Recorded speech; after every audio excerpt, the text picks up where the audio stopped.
अरे भाई ये क्या हो गया जोमेटो के शेयर को?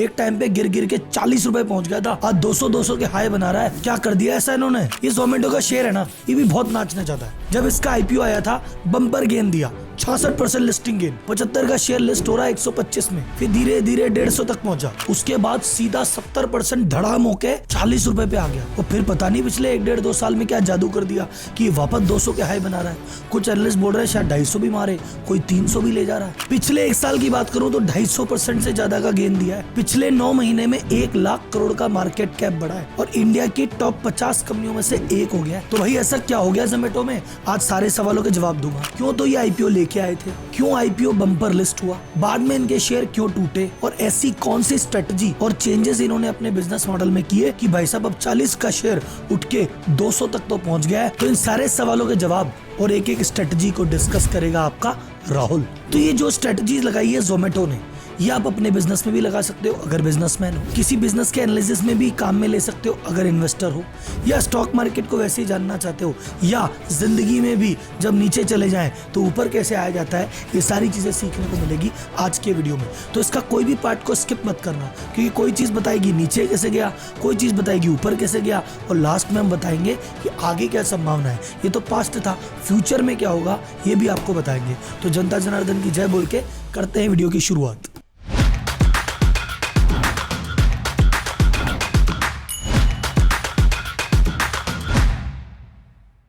तो जोमेटो का नाम कैसे पड़ा, ये कैसे कंपनी बनी, पहले क्या करती थी और आईपीओ तक कैसे आई, ये कहानी तो आपको मैं इस वीडियो में सुना चुका हूँ। इसका डिस्क्रिप्शन में लिंक है, जाके पूरी देख लेना अगर शुरुआत से कहानी देखनी। आज की वीडियो में डिस्कस करेंगे आईपीओ लाए क्यों, फिर ऊपर क्यों गया, फिर नीचे क्यों गया, और फिर वापस ऊपर कैसे गया, और सारी स्ट्रेटजी और इसका फ्यूचर। तो सबसे पहली बात, ये आईपीओ क्यों लाए? ये लाए नहीं भाई साहब, इनको आईपीओ लाना पड़ा। एक्चुअली कोरोना के बाद से भाई साहब भयंकर लहर थी, लोग डरे हुए थे कि भाई साहब बाहर के दूध की थैली भी आ रही थी तो धोखे काम में ले रहे थे। तो भाई साहब ऐसे टाइम पे बाहर से खाना कौन बनाएगा? तो जोमेटो का 90% बिजनेस कोविड की पहली लहर के बाद डाउन हो गया था। अब सोचो खर्चे तो वहीं के वहीं खड़े हैं, ब्याज तो वहीं का वहीं, किराया तो वहीं का वहीं, और रेवेन्यू 90% डाउन।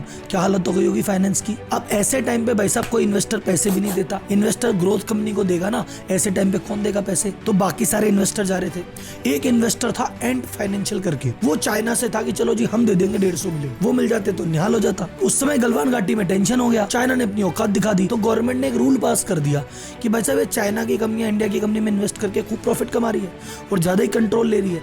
अब किसी चाइनीज कंपनी को अगर इंडियन कंपनी में इन्वेस्ट करना है, पहले हमसे अप्रूवल लेना पड़ेगा। और ऐसे टाइम पे कौन दे अप्रूवल भाई साहब? तो ये जो फंडिंग आनी थी ये और अटक गई। तो भाई साहब जोमेटो के फाउंडर बोले भाई साहब पैसे ही नहीं थे, जो पुराने थे वो खत्म हो गए, नए लोग दे नहीं रहे, तो कहां से जाए? फिर गए जनता के पास। तो आईपीओ लाना प्लानिंग नहीं, मजबूरी थी। तो भैया आईपीओ की प्लानिंग हो गई चालू, पर उस समय किस्मत ने थोड़ा सा मेहरबानी दिखाई। और उस समय क्या हुआ, 2-3 चीजें इनके फेवर में चलेगी। पहला, जैसे धीरे धीरे कोविड का लॉकडाउन खुला, लोगों में आ गई रिवेंज बाइंग। रिवेंज बाइंग क्या कि मैं इतने दिनों से घर में बैठा हूँ, कुछ ऑर्डर ही नहीं कर रहा, अब तो दिन में 3 बार ऑर्डर करूंगा, तो ये भी मंगाऊंगा वो भी मंगाऊंगा। दूसरा, बंदों में एक चीज हो गई, YOLO, you live only once, जिंदगी ना मिलेगी दोबारा। कोरोना में देख रहे हैं ये गया वो गया ये गया, अरे बोले जाने अब कब चले जाएं, तो जब तक जीवन है खुल के जियो, मजे लो। तो भाई साहब जबरदस्त फूड बाइंग ऑर्डरिंग होने लग गई। तो एक तो बिजनेस तेजी से उठ गया, और पुराने कोविड से पहले जो था उससे डबल और हो गया, क्योंकि कोविड में भाई साहब ऑनलाइन पे ज्यादा विश्वास हो गया लोगों का। फिर यूएस में कंपनी थी डोरडैश करके, वो भी फूड डिलीवरी करती थी, वो भी लॉस में थी, वो अभी आईपीओ लेके आई और उसका आईपीओ हिट हो गया। तो लोगों ने कहा यार यूएस में हो गया तो इंडिया में भी होना चाहिए। तो फॉरेन इन्वेस्टर का थोड़ा ध्यान लगा कि चलो आईपीओ में लगा देते हैं पैसा। फिर इंडियन इन्वेस्टर को भी कॉन्फिडेंस आया, लगा देते हैं पैसा। तो ये सारे कॉन्फिडेंस के चलते और पॉजिटिविटी के चलते ये 38 गुना ओवर सब्सक्राइब हुआ। फाइनली 66% प्रीमियम यानी 75 रुपए का शेयर था, 125 रुपए पे लिस्ट हो गया। तो वैसे आपको खुश हो जाना चाहिए कि राहुल जी जिंदगी में बाहर है, बागों में बाहर है, नहीं है बागों में बाहर। इसकी जिंदगी में बड़े अप डाउन चलते रहते हैं। ये आईपीओ शाईपीओ लाया, उसके बाद रशिया ने यूक्रेन में धावा बोल दिया। अब भाई साहब जियोपॉलिटिकल टेंशन होती है, फॉरेन इन्वेस्टर तो सबसे पहले भागते हैं, उन्होंने पैसा खींचना चालू किया। फिर वो नया नया सब्सक्राइबिंग का जोश था, तो थोड़ा 125 से बड़ा 130, 40, 150 तक भी गया। फिर उन्होंने कंपनी खरीदी ब्लिंकिट नाम से, कंपनी खरीदी इन्होंने 4,500 करोड़ में, और जब कंपनी खरीदी तो कंपनी चल रही थी लॉस में। अब आप बोलोगे सर इनकी खुद की हालत टाइट है, ये 2008 की चालू हुई कंपनी 2021-22 आते आते इतने साल निकाल दिए, 12-13 साल निकाल दिए, खुद ने प्रॉफिट की शक्ल नहीं देखी और एक लॉस मेकिंग कंपनी को और खरीद रही है। और उसमें ब्लिंकिट की हालत महा खराब। ब्लिंकिट अपने स्टोर बंद कर रही है, लोगों को निकाल रही है, वेंडर का पेमेंट टाइम से नहीं कर पा रही है। ऐसी लुंज पुंज लॉस मेकिंग फर्म को खरीदना, तो भाई साहब इन्वेस्टर का रहा सा कॉन्फिडेंस भी चला गया और शेयर एकदम डीप डाइव मार के 70% लो हो गया और मिला 40 रुपए में। अब यहाँ से चालू होती है हमारी कमबैक स्टोरी। यहाँ से अब हम बताएंगे कौन कौन सी स्ट्रैटेजी इन्होंने लगाई जिसकी मदद से जीरो का शेयर हीरो बन गया, और इसमें टोटल 8 चेंजेस इन्होंने किए। सबसे पहली स्ट्रेटजी जिन्होंने लगाई, अगर किसी के लग जाए खून बह रहा हो तो सबसे पहला काम करो, पहले जो बह रहा खून उसको तो रोको भाई। तो इन्होंने कहा भैया जो लॉस मेकिंग चीजें हैं, लॉस मेकिंग ऑपरेशन है, वहां से थोड़ा सा बाहर आता है। तो इन्हें इंडिया में 225 ऐसी सिटी देखी जहां पे खर्चा तो पूरा लग रहा है, छोटे शहर थे, वहां पे इंफ्रास्ट्रक्चर इन्होंने पूरा डेवलप कर दिया, ऑर्डर उतने आ नहीं रहे, मार्जिन ही नहीं बन रहा। उन्होंने 225 शहरों से वापस कदम खींच लिए, अपने ऑपरेशन बंद कर दिए। तो भाई साहब जो वहां से लॉस हो रहा था बंद। इसी के साथ साथ कुछ इंटरनेशनल मार्केट में भी ये थे, वहां भी लॉस हो रहा था, वहां भी उन्होंने घर वापसी कर ली। सेकंड चीज अगेन कॉस्ट कम करनी है। कॉस्ट कम कैसे करें? पहले तो ये ऑपरेशन इन शहरों में बंद कर दिए, कॉस्ट कम। सेकंड चीज, जब ऑपरेशन ही नहीं है तो एम्प्लॉय क्या करेंगे? तो उस समय उन्होंने 4% अपनी एम्प्लॉय फोर्स यानी लगभग 150 आदमियों को फायर और कर दिया। तो भाई साहब उनके भी पैसे बचे। फिर तीसरा इन्होंने चेंज किया कि यार चलो खर्चे तो 2 जगह काट लिए, अब थोड़ी इनकम भी बढ़ाएं। तो इनकम कैसे बढ़ाएं? जो करंट सोर्स है उसकी थोड़ी प्राइस बढ़ा देते हैं। जो रेस्टोरेंट से 27% कमीशन लिया करते थे, उस कमीशन को बढ़ा के 33% कर लिया, तो एग्जिस्टिंग रेवेन्यू पे भी मार्जिन थोड़ा इंप्रूव हो गया। चौथा स्टेप इन्होंने लिया, इन्होंने कहा और रेवेन्यू कैसे बढ़ाए, और रेवेन्यू कैसे बढ़ाए? तो इन्होंने करंट बिजनेस का एनालिसिस किया। इन्होंने कहा भैया अपना मेजर जो वॉल्यूम है ना, वो कौन खींच रहे हैं? Top customer. ऐसा नहीं कि सब लोग इक्वल ऑर्डर कर रहे हैं, कई ऐसे कस्टमर हैं जो साल में 100 से ज्यादा भी ऑर्डर करते हैं। बोला यार ऐसे जो कस्टमर हैं जो हमको बहुत वॉल्यूम दे रहे हैं, इनके लिए कुछ प्रोग्राम निकाला जाए।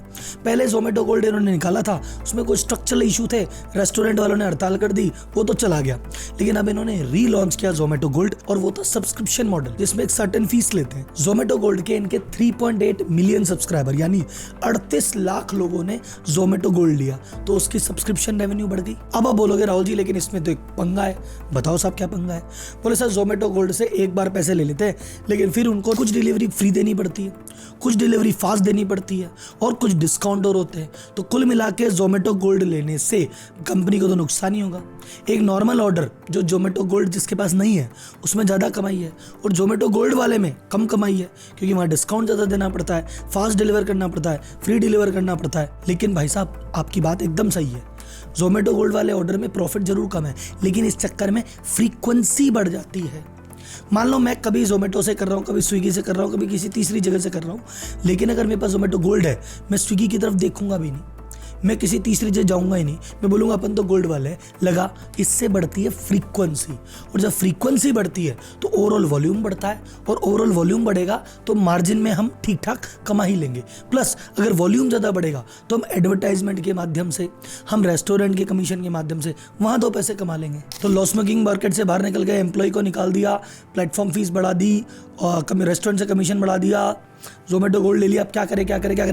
हाँ, एक प्लेटफॉर्म फी भी लगा दो साहब। तो इन्होंने पहले 2 रुपए की थी, फिर उसको बढ़ा के 3-4 कर दी। अब शायद वीडियो रिकॉर्ड होते होते खबर आ रही है कि इसको भी बढ़ा के 5 रुपए और कर दिया है। तो पर ऑर्डर पे 5 रुपए अलग से और कमाएंगे भाई साहब। उसके अलावा नए मार्केट में एंटर कर रहे हैं, ऐसी चीजें कर रहे हैं जो पहले कभी की नहीं। जैसे आजकल ये फूड इवेंट ऑर्गेनाइज करा के उसके टिकट और बेचने लग गए, जिसमें कई रेस्टोरेंट वाले कोई फूड फेस्ट ऑर्गेनाइज कर देते, कभी ये खुद ऑर्गेनाइज कर देते हैं। उस इवेंट के मैनेजमेंट और टिकटिंग का बिजनेस और करने लग गए, तो उससे भी एडिशनल रेवेन्यू आ रहा है। तो ये थे जोमेटो के 6 छोटे मोटे चेंजेस, जिसकी वजह से ये 347 करोड़ रुपए के लॉस से उठ के 132 करोड़ के प्रॉफिट में आ गए मात्र 1 साल में। आपको क्या लगता है सिर्फ इन 6 चीजों की वजह से आएंगे?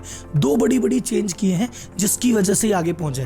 वो 2 चेंज क्या है और लास्ट में मेरा ओपिनियन क्या है जोमेटो पे, उससे बताने से पहले आपको एक इंटरेस्टिंग चीज बताता हूं कि यार अपन जोमेटो की स्टडी तो कर रहे हैं, एक बार हम अगर बिजनेसमैन को इसको देख रहा है वो अपने बिजनेस को आगे कैसे बढ़ाए उसकी भी बात कर लेते हैं। आज के डिजिटल युग में जब most of the consumer Gen Z हैं, बिना ऑनलाइन गए तो काम होना नहीं साहब। अब ऑनलाइन जाने के लिए, ई कॉमर्स बेचने के लिए आपके पास 2 ऑप्शन है, खुद की वेबसाइट बना लो या फिर किसी थर्ड पार्टी अमेजन फ्लिपकार्ट उस पर चले जाओ। मोस्ट ऑफ द लोग चले भी जाते हैं, पर कुछ लोगों को वहां पे दिक्कत होती है कि सर जी वहां पे क्या है यार, हमारी जितनी सेल होती है मोटा सा कमीशन काट लेते हैं। दूसरा सर, वो कस्टमर ने किस कस्टमर ने क्या लिया, उसका नाम नंबर डेटा हमारे साथ शेयर ही नहीं करते, तो हमें पता ही नहीं कि हमारे प्रोडक्ट में क्या हुआ क्या नहीं हुआ। फिर हमको एनालिसिस में दिक्कत आती है, हम उनको दोबारा अप्रोच करने में दिक्कत आती है। तीसरी दिक्कत आती है कि सर वो इतनी बड़ी वेबसाइट पे कोई हमें ढूंढता हुआ आता है, हम जैसे 4 और मिल जाते हैं, फिर वो कंपटीशन के चक्कर में उतनी सेल ही आ पाती जितनी आनी चाहिए। लेकिन इसको ऑलरेडी खुद की वेबसाइट बनाने में बहुत लफड़ा है, कैसे बनाए, कब बनाए, कितना खर्चा, कितना टाइम लगेगा।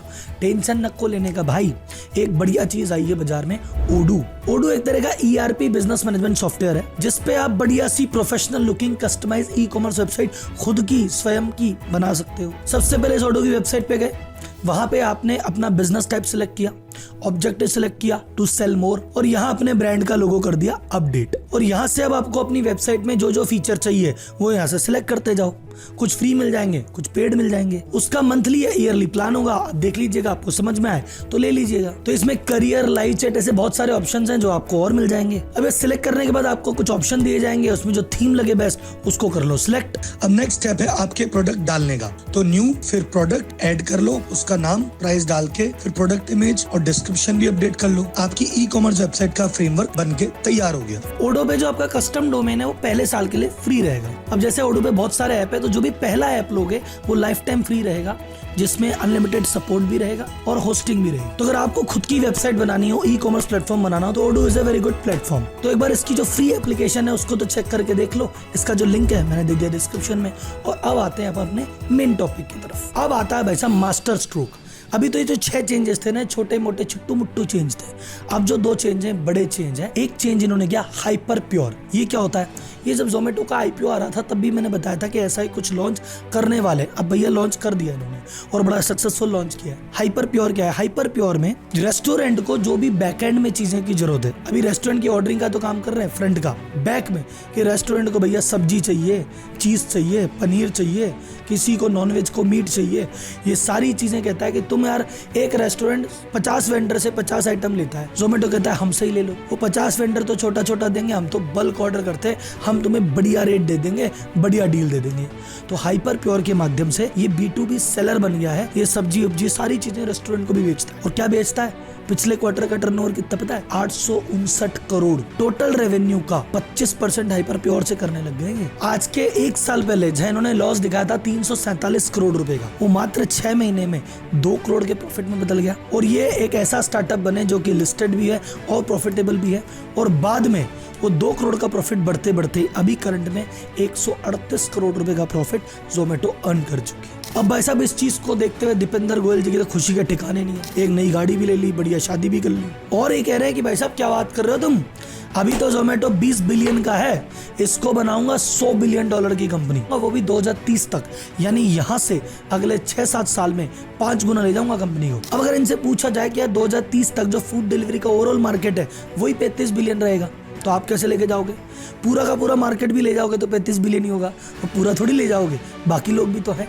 तो भाई साहब इन्होंने कहा कि सुनो, हम इसके भरोसे नहीं बैठे, फूड डिलीवरी भी आएगा लेकिन हमारा हाइपर प्योर भी कंट्रीब्यूट करेगा, और हमारा मास्टर स्ट्रोक वो होगा जिसके चक्कर में तुमने हमारी वैल्यूएशन गिरा दी थी, वही ब्लिंकिट। ये कह रहे हैं भाई साहब ब्लिंकिट जो है ना, वो है असली ब्रह्मास्त्र। ये फूड डिलीवरी से भी ज्यादा और हाइपर प्योर से भी ज्यादा एक दिन रेवेन्यू करके देगा हमको, और उसके दम पे हम कह रहे हैं कि ये तीनों चीजें एक साथ मिलेगी तो बन जाएंगे हम $100 बिलियन की कंपनी, और $1 बिलियन का प्रॉफिट और कमाएंगे।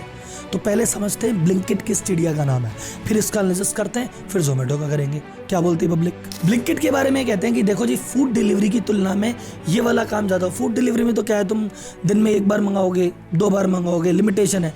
ब्लिंकिट पे तो भाई साहब तुम्हारे पास घर में कितनी चीजें मंगाने की है, तुम दिन में 4 बार 5 बार भी मंगा सकते हो, 365 दिन मंगा सकते हो, तो इसका स्कोप ज्यादा है। और फूड डिलीवरी तो काफी 2015 से चल रहा है, तो 9 साल में काफी मैच्योर मार्केट हो गया, अभी स्कोप इसमें है।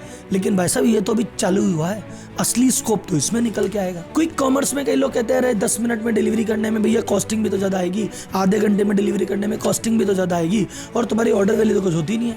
कोई दूध की थैली मंगा रहा है, कोई पनीर ही मंगा रहा है, कोई ब्रेड ही मंगा रहा है, तो कोई छोटे छोटे आइटम है, इससे तुम्हारी AOV यानी एवरेज ऑर्डर वैल्यू कैसे बढ़ेगी? और जब तक एवरेज ऑर्डर वैल्यू नहीं बढ़ेगी तुम्हारा नुकसान ही होता रहेगा। तो ब्लिंकिट ने कहा टेंशन नको रे, इसको भी प्रॉफिटेबल बनाएंगे, और उन्होंने ऐसा बिजनेस मॉडल में चेंज किया है जिससे अमेजन और फ्लिपकार्ट को भी डर लगने लग गया है। आपको मैं कहता हूँ कि सर ब्लिंकिट करके एक ऐप है, इस ऐप से क्या मंगाओगे?